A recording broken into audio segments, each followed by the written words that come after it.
my contribution in English. I'm not so sure how I get the slides up, if they are there. There they are. Thank you. I am pressing. Where do I need to point it? Maybe the up. La flecha de there. ¿Dónde estáis apuntando el resto? Así. They were not pointing anywhere. So,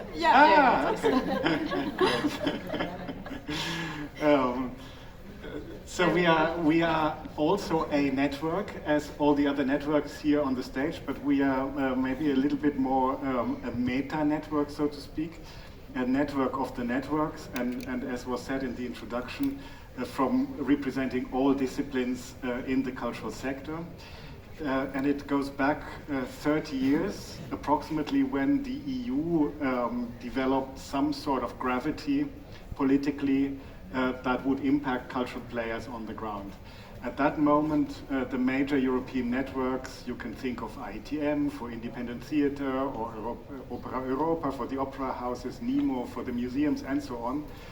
They came together to set up an organization that would represent collectively their interests towards politicians in Brussels. Meanwhile, we have 280 members in 36 countries, and our focus is on advocacy, capacity building, knowledge production, and knowledge sharing.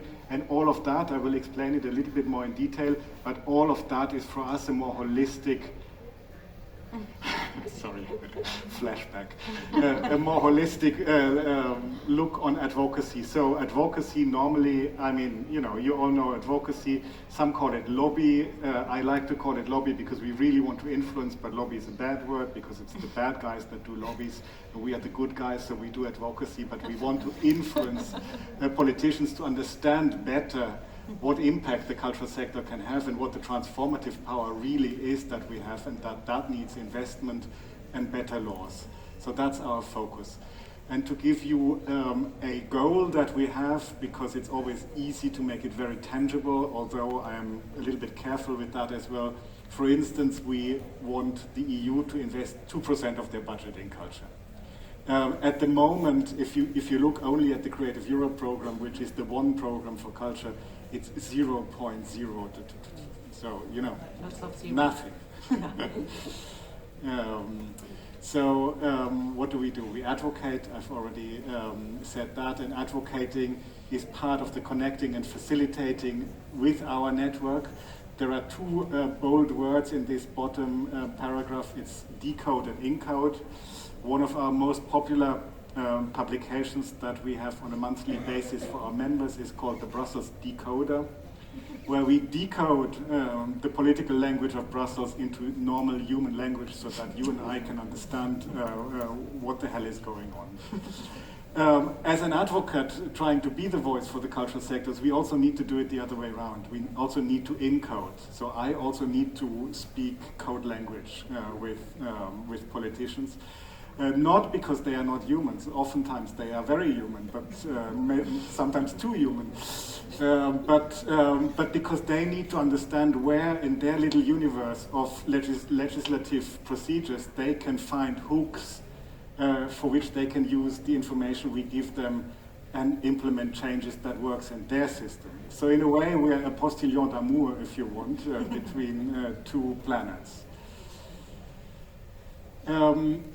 Meanwhile, we of course work intensively with all our members, and we are very proud that REAC, for instance, is one of our very active members, bringing the Spanish hub to life, but also being very active in projects across Europe. For instance, One Horizon project in which we are active on sustainability.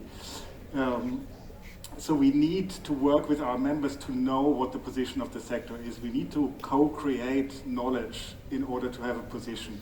Of course, I mean, I'm a cultural practitioner. I know what it means to run a cultural organization. I have to do budgets, I have to sweep the floor, I have to give the opening speech, and at the end of the evening I have to sweep the floor again.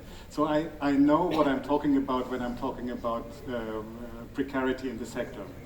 But I also need data. I need figures and reliable information for forming opinions. we have, of course, a mission statement and a vision, and we have a set of values, but we have one core principle that we put on the table when we make decisions in which projects we engage, how we build relationships, and that's the principle of care.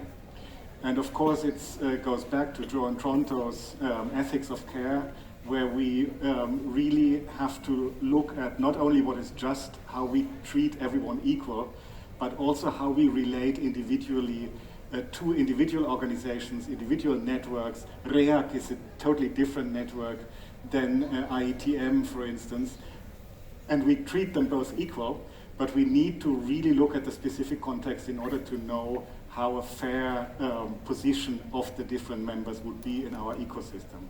So we see our network really very much as an ecosystem, and look at principles of permaculture, for instance, where we see that you have big trees, you have mosses, you have shrubs, you have herbs, you have fungi, and we need them all in order to have a healthy ecosystem. And it is this ecosystem that in the end impacts on the political system as well, and hopefully, utopia, but hopefully leads to better conditions for the cultural sector. So yes, we are writing policy briefs, we are talking to politicians, but that ecosystem, and you will see that on our website as our main symbol, that permaculture system is what we really believe in. This is very schematically how we see advocacy. So there is knowledge production on the top right corner, the projects, the events, knowledge sharing within our network. And that, of course, informs politicians, that's advocacy. And what we learn from them goes back into our network, and that's capacity building, to use the code words. In terms of outputs, I mentioned position papers and policy briefs. Last year we've published the first State of Culture report, which we will publish now every other year. So next year is the second edition, where we really take stock about cultural policies on a European level and within the member states of the Union. We look at funding, we look at also, for instance, the Culture Compass that the European Commission is presenting in November as the new strategic cultural policy, as far as the European Union has one or can have one. They will present it in November. We are not waiting for the European Union to present it. We've worked with our members over the summer to work on a sector blueprint, and we will launch it on Monday. I was able to give it to the Spanish minister just before this meeting, because we think we know better how the cultural policy should look like for the cultural sector. So we already publish what they have to publish, and hopefully they read it and draw their conclusions. If you want to download the State of Culture report, I will leave that QR code for a minute. I will put it on in a minute and switch through to know what I actually want to say now. Yes, no, I think that's what I want to say. It's better to leave some time for the conversation. I think forums like this, where we really speak broader, and also in the next days look at a global context and not only at a European context, are really important to connect cultural policy to issues that are beyond the production of our everyday cultural workers, but that look at the state of the planet at the moment, that look at geopolitics at the moment, look at wars and violence in the world at the moment, and make these policy documents that are so tedious more real, because we don't have any more time to lose.